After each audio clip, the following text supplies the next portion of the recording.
침상째로 메고 나오니 도시나 마을에서 병자를 시장에 두고 예수께 그의 옷가에라도 손을 대게 하시기를 간구하니 손을 대는 자는 다 성함을 얻으니라. 아멘. 자, 우리가 부부가 함께 같은 집에서 살고 있고 또 직장에서도 같은 동료들이 함께 살고 교회에서도 같은 공동체 식구들이 함께 서로 교제하며 살아갑니다. 때로는 상대에 의해서 배신감을 느끼기도 하고 또 실망감을 느낄 때도 굉장히 많이 있죠. 내가 그 사람에게 얼마나 잘해줬는데 그가 나에게 이렇게 배신감을 주다니. 인간에게는 잘해줄 필요가 없어. 나는 앞으로 좋은 사람이 되지 않으려 한다. 어떤 친구에게 결혼한다는 소식을 듣고 축의금을 전달했습니다. 근데 그 친구는 막상 내 결혼식에는 와보지도 않고 축의금을 주지를 않는 거예요. 그래서 앞으로는 아주 친한 사람 외에는 이 축의금도 주지 말자, 이렇게 생각하는 사람들이 의외로 많은 것을 보게 됩니다. 모처럼 교회에 이제 참석했는데 어떤 사람이 가면서 하는 말이 좀 꾸미고 좀 살아라 라고 이야기하게 되면, 아니 내가 그 사람을 보기 위해서 내가 아름답게 꾸며야 되는가? 이제는 좀 사람의 눈치 따위는 보지 않고 살아갔으면 좋겠다. 이기적으로 좀 살아가야 되겠다. 이렇게 이야기하는 사람들이 꽤 많습니다. 왜냐하면 타인의 시선을 너무나 생각하다 보면 내가 아프기 때문에 그렇다라는 거죠. 어떤 심리학자인 어떤 교수가 썼던 책 제목이 이렇습니다. 차라리 이기적으로 살 걸 그랬습니다. 참 책 제목이 의미심장하죠. 차라리 이기적으로 살 걸 그랬습니다. 그 책 내용 안에 이러한 글이 있어요. 아내가 이제 직장에 다니는 사람이에요. 직장에 다니고 가사 일을 하는 사람인데 저녁에 늦게 집에 들어와서 또 밀린 빨래도 하고 또 설거지도 하고 식사도 준비하고 이러한 과정이 굉장히 고되는 거죠. 근데 남편은 그냥 소파에 누워서 TV만을 보고 있는 거예요. 정말 내가 이렇게 수고하는 것을 언젠가는 남편이 알아주겠지. 남편이 육아에 도움도 주지 않고 밤마다 친구만 만나고 불성실한 모습으로 나에게 대해도 내가 열심히 하고 성실히 내 가사 일을 최선을 다하고 직장 일을 최선을 다하고 육아를 잘하면 언젠가는 남편이 내 마음의 진심을 알아주겠지. 그런데 어때요? 남편이 그 마음을 알아요? 몰라요? 잘 모른다라고 이야기합니다. 그러면 남편이 자기만 아는 이기적인 사람이어서 그 아내의 마음에 공감하지 못할까요? 부인이 밥을 차리고 또한 준비를 하는데 남편은 빈둥거리면서 이렇게 누워만 있는 거예요. 그래, 알고 있겠지. 그 사람은 TV만 보고 나는 열심히 음식을 차리고 있는 것을 알고는 있겠지. 다만 표현을 하지 않을 뿐이야. 이렇게 생각을 해요. 그런데 그때 남편은 하루 종일 직장 생활을 하면서 시달렸던 여러 가지 업무적인 생각들, 그리고 직장에서 상사와의 어떤 그 완력 때문에 힘들었던 것들을 생각하는 그런 시간을 보내고 있다라고 이야기를 할 겁니다. 이러다가 서로의 생각이 틀어지면 싸움이 나기도 하고, 만약에 그 아내가 자기가 좋아서 음식하는 게 좋고 청소하는 게 좋고 아이 키우는 게 너무 좋아서 그렇게 했다라고 하면 아무 문제가 되지를 않겠죠. 그런데 진심은 통할 거야. 내가 했던 것을 언젠간 알아줄 거야. 이렇게 생각을 하고 그 일을 하게 된다면 언젠가는 반드시 다툼이 일어나게 될 것입니다. 그러면 그 남편이 몰라서 그랬을까요? 인간이 나빠서 그랬을까요? 그렇지 않습니다.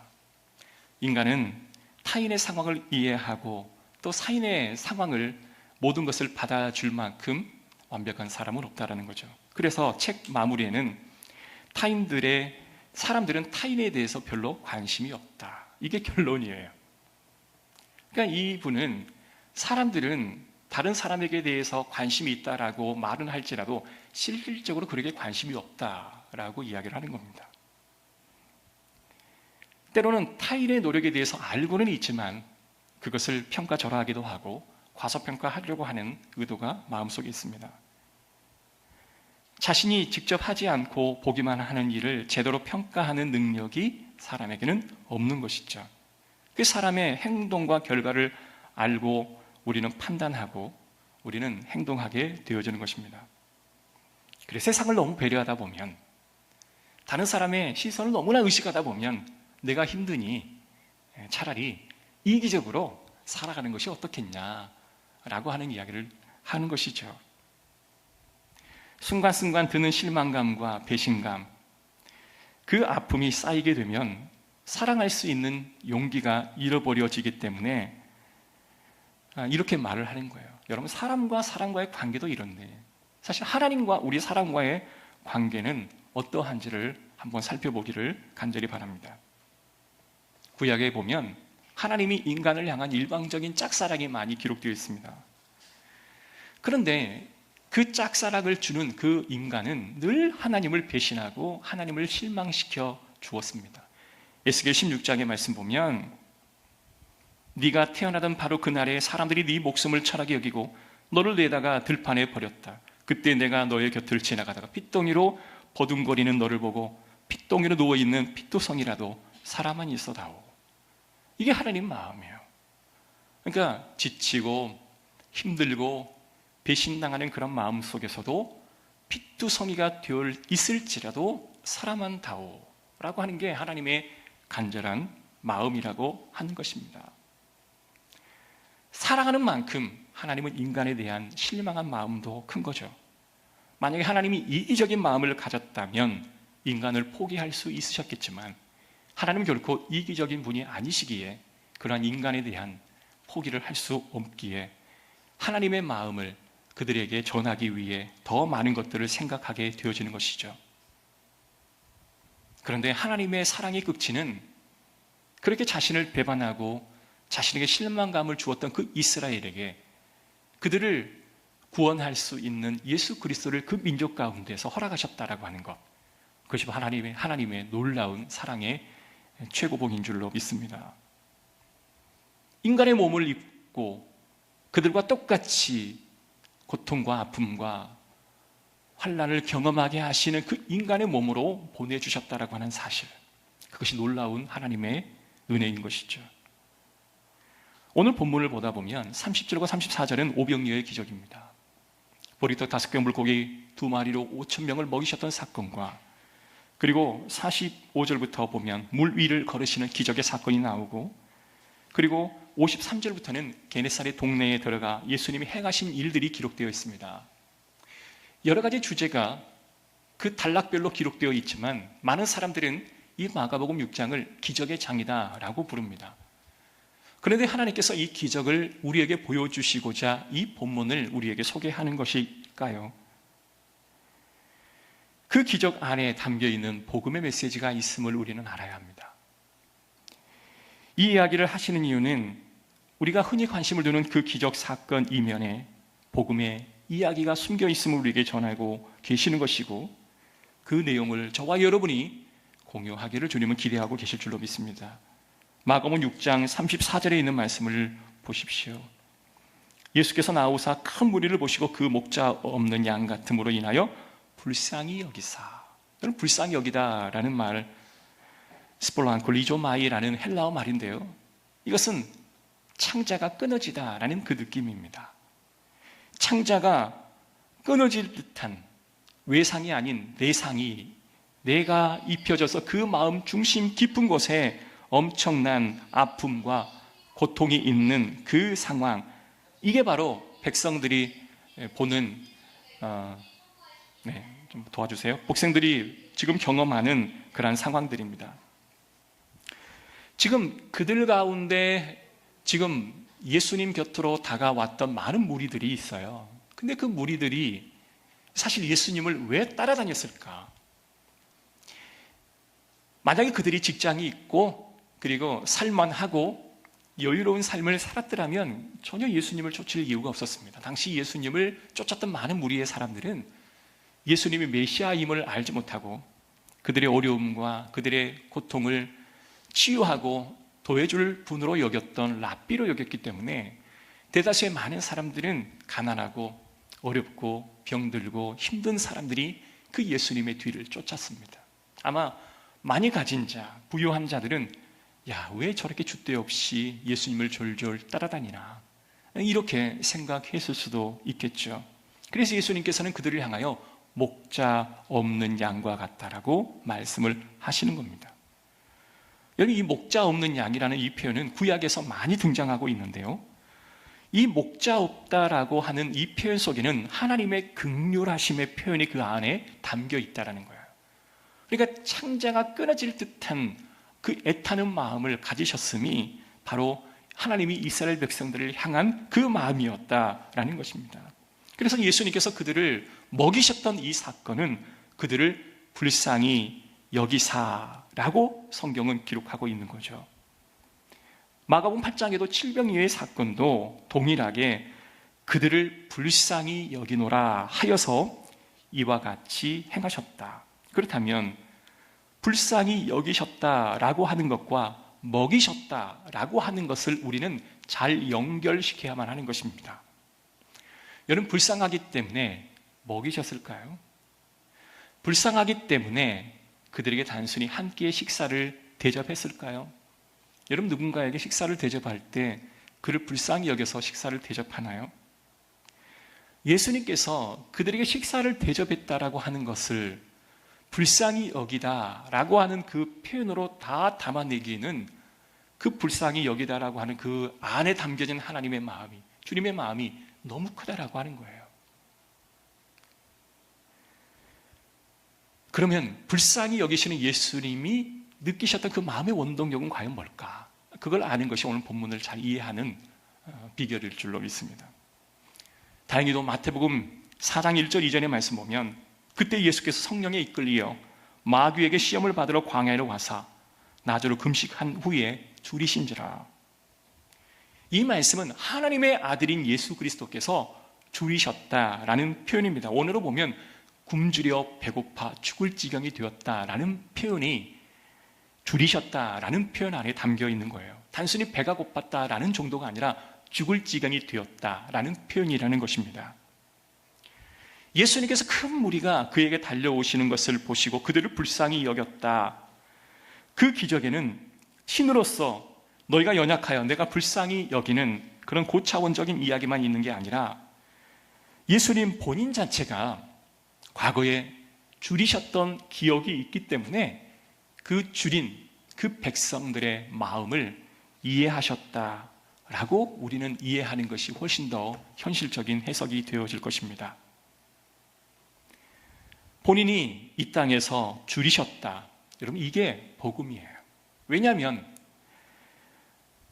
하나님의 아들이신 예수님께서, 여러분, 하나님의 아들이신 예수님께서 줄이셨다, 이 표현이 어울리지 않는 표현이지 않겠습니까? 예수님이 피곤하셨다라는 표현은 꽤 많이 등장합니다. 요한복음 4장 6절에 보면 예수께서 길을 가시다가 피곤하여 우물 곁에 그대로 앉으셨다. 그러니까 예수님이 피곤하셨다라는 표현을 이 복음서에는 많이 기록하고 있습니다. 마가복음 4장 38절에는 예수님이 피곤하여 주무셨다라는 표현도 쓰게 되는 것입니다. 이 표현은 예수님이 인간의 몸을 입고 우리 가운데로 오셨다라고 하는 그 복음을 우리에게 알려주는 것입니다. 여러분, 하나님은 인간이셨지만 하나님이셨기에 모든 것에 대한 완벽한 분이셨습니다. 예수님이 줄이셨고 피곤하셨던 그런 상황이 우리 가운데로 다가오는 그런 느낌은 주님도 우리와 동일한 사람이구나라고 하는 그런 느낌인 것이죠. 이 말은 우리가 생활하면서 느끼는 모든 희노애락의 감정을 주님도 동일하게 느끼고 계시다라고 하는 것입니다. 여러분, 과거의 정치인들이 어릴 때부터 금수저 물고 태어나서 경기도, 서울대, 그리고 해외 유학 하버드 대학에 와서 국회의원이 되고 또 모든 정가에서 계속 하이클래스로만 살다가 우연히 이제 방송에 나와서 지하철 요금이 얼마인지 아십니까? 라고 물어보면 300원 아닙니까? 이렇게 뜬금없는 답을 해서 사람들에게 유머러스한 상황을 연출하기도 하죠. 그럼 부자가 가난한 사람의 마음을 안다라고 했을 때 진짜 그것을 체험해 보지 못했기 때문에 안다라는 것에는 한계가 있을 것입니다. 말로는 알아 라고 할 수 있지만 그건 일종의 상상이지 직접 체험하지 않으면 안다라고 말할 수가 없는 것이죠. 구약의 하나님은 이렇게 자신을 표현합니다. 졸지도 주무시지도 아니하시는 하나님이시다. 그런데 예수님은 피곤하여 주무신다, 줄이신다 라는 표현은 너무나 상반된 표현 아니겠습니까?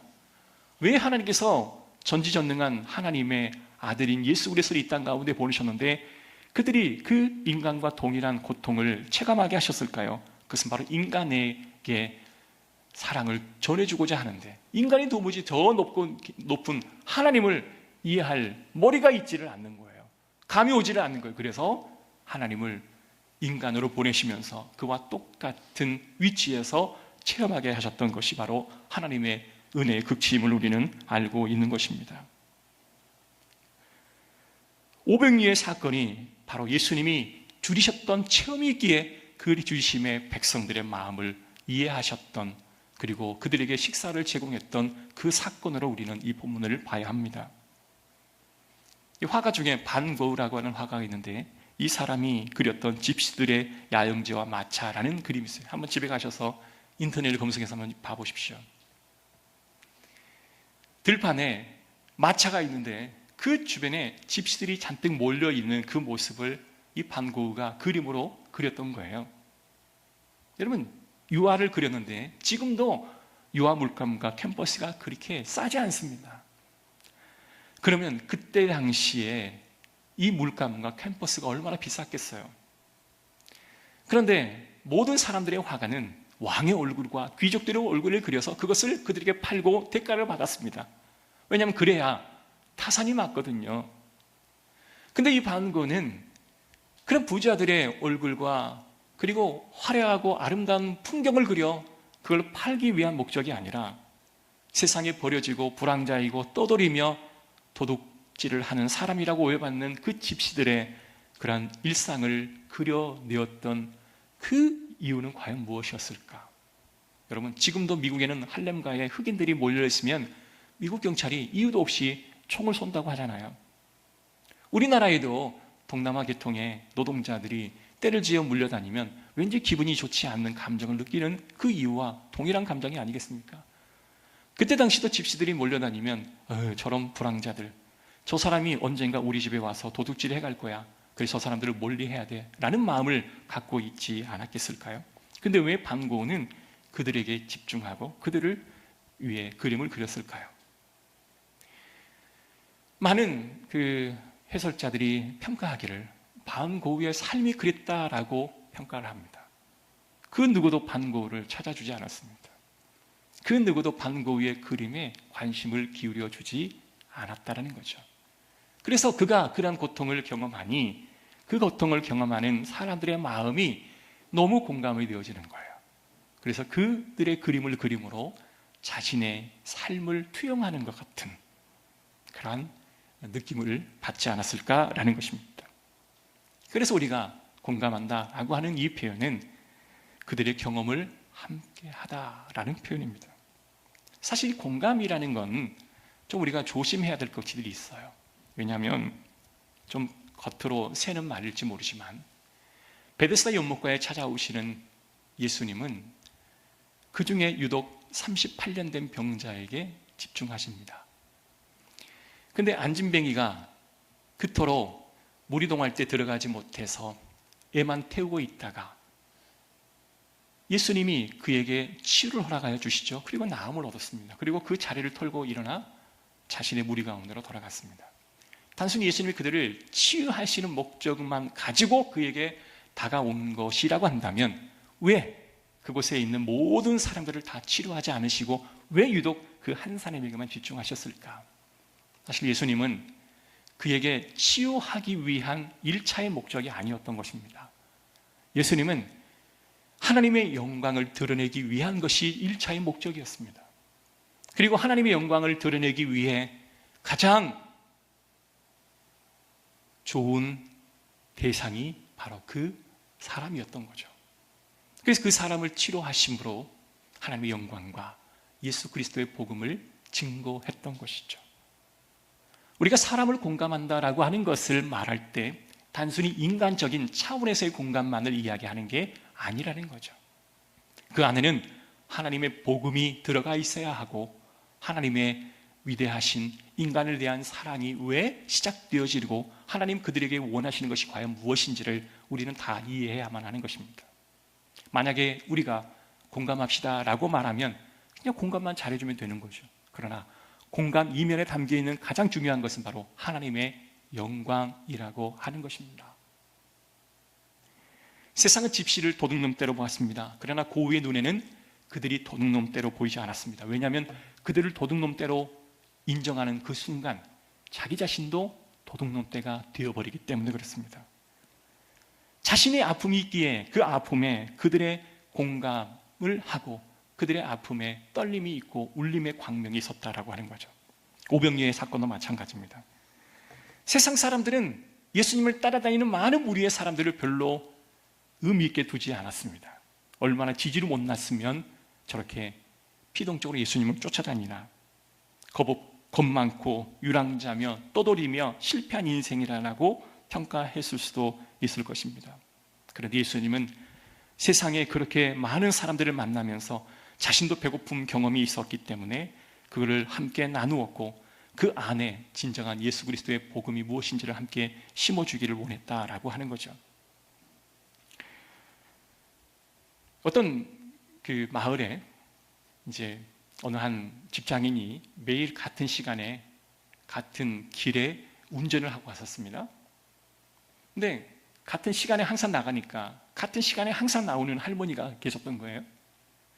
근데 그 할머니가 횡단보도 앞에 딱 서 있고 파란불이 딱 켜지면 차들이 다 멈춰 서지 않겠습니까?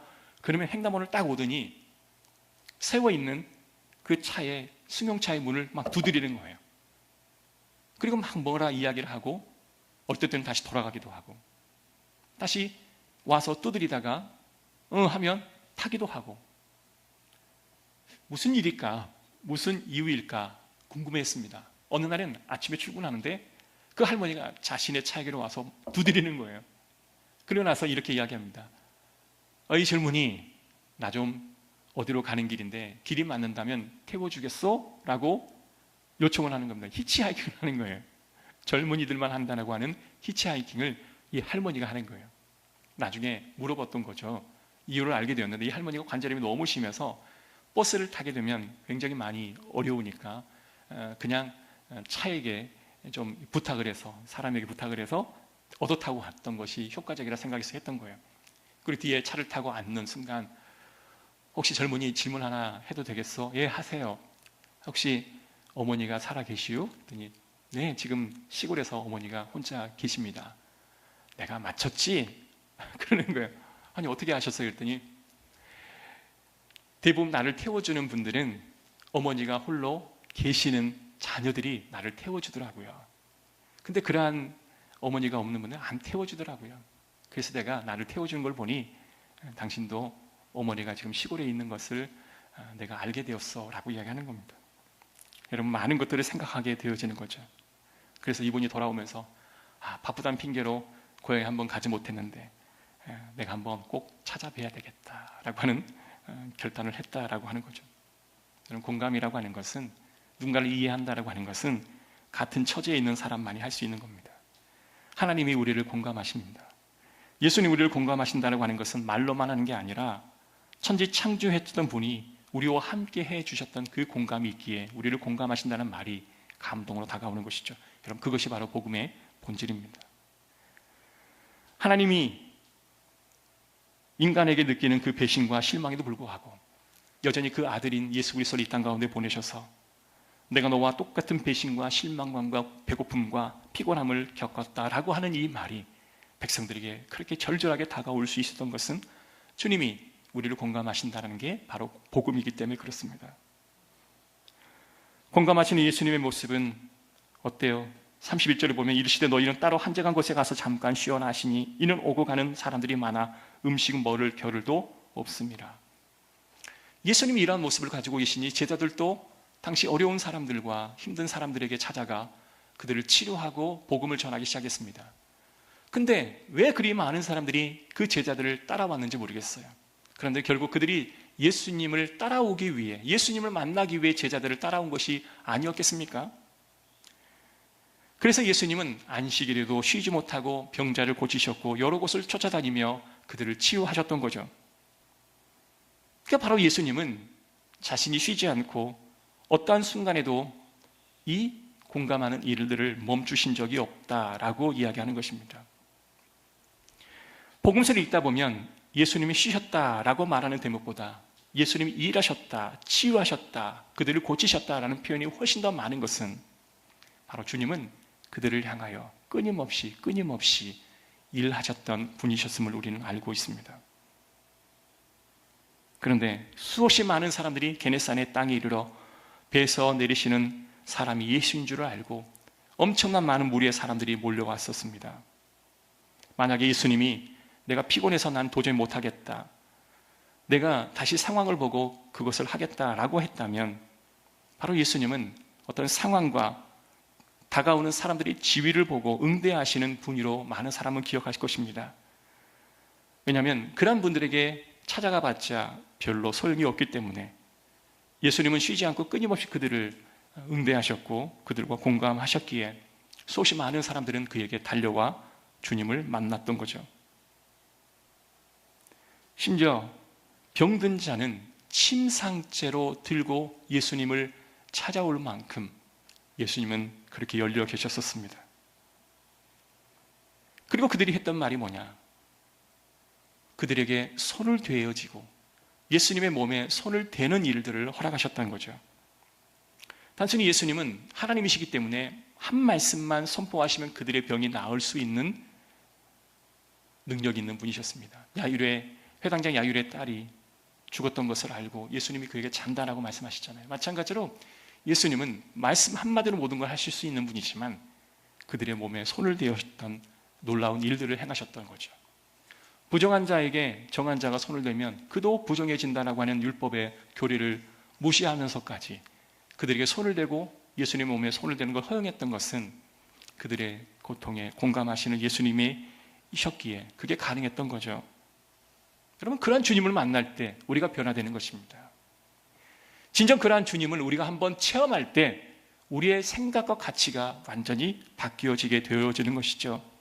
나와 함께 하시는 하나님을 경험할 때, 내 생각을 공감하는 그 하나님을 체험할 때, 내 아픔을 이해하시는 그분을 이해하고 만날 때 진정 우리가 변화되어지는 거죠. 우리는 수없이 많은 사람과 대화를 하면 표면적인 대화가 있고 내면적인 대화가 있는데요, 많은 사람들은 다 표면적인 이야기를 하지만 그 표면적인 이야기를 유발하는 내면적인 동기가 있죠. 근데 표면적인 이야기에만 집착하다 보면 절대로 그 문제가 풀려지지 않는 모습을 봅니다.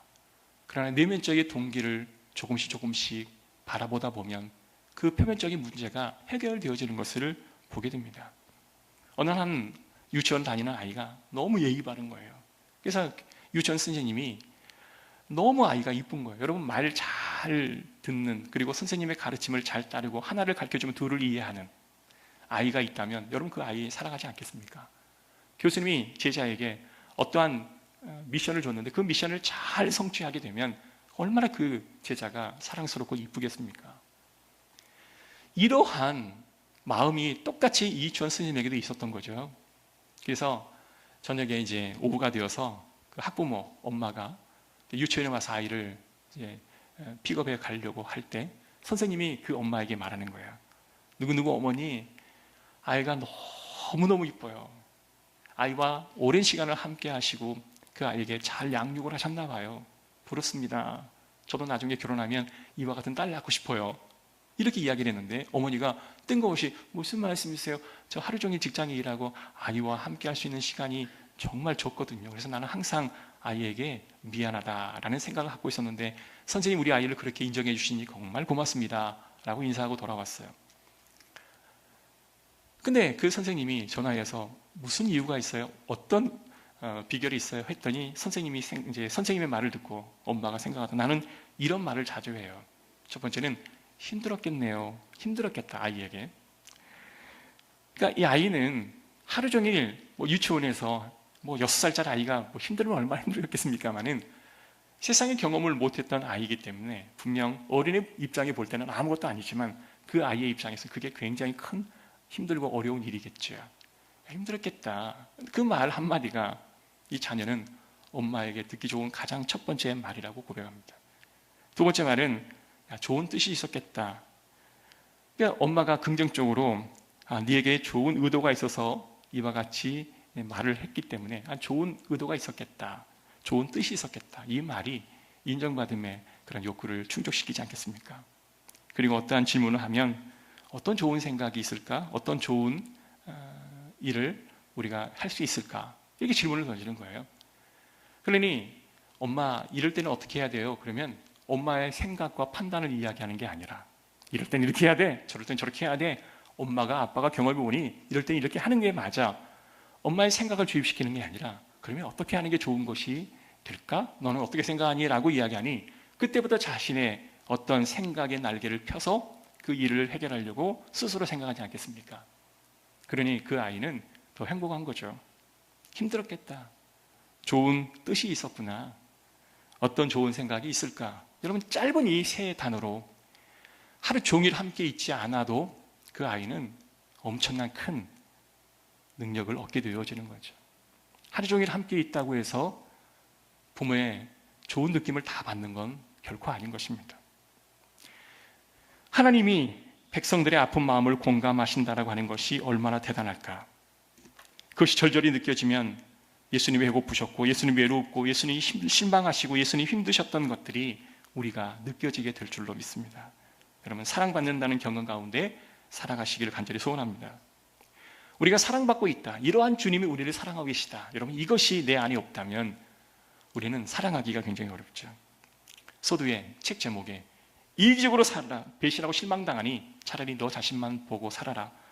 그래서 차라리 실망하고 배신당할 바에야 피하라. 여러분 이기적으로 살게 되면 외로움과 고독밖에 남지 않을 것입니다. 우리 하나님은 그 아들을 고통 가운데 내어주셨습니다. 그리고 그들의 처지를 아시고 그 아픔을 공감하시게 하셨습니다. 여러분 어렵고 힘들고 지칠 때 그분이 나를 아신다. 여러분 이것만 생각해도 우리는 온전히 기쁨이 넘쳐나게 될 줄로 믿습니다. 하나님이 여러분을 아십니다. 아멘. 하나님이 여러분을 공감하셔요. 다시 살아갈 수 있는 힘을 주시는 거예요. 여러분 그 절절한 하나님 위로를 받기를 주의 이름으로 축복합니다. 기도하겠습니다. 하나님 그런 은혜가 우리 가운데 넘치게 하옵소서. 나를 아시는 하나님, 나를 이해하시고 공감하시는 하나님, 그런 하나님을 우리가 깨닫게 하여 주옵소서. 성령의 은혜가 늘 우리 가운데 멈추기 위해서는 하나님의 마음을 알아야 될 줄로 믿사오니 그 은혜를 우리에게 허락하여 주시옵소서. 주 예수 그리스도의 이름으로 기도합니다.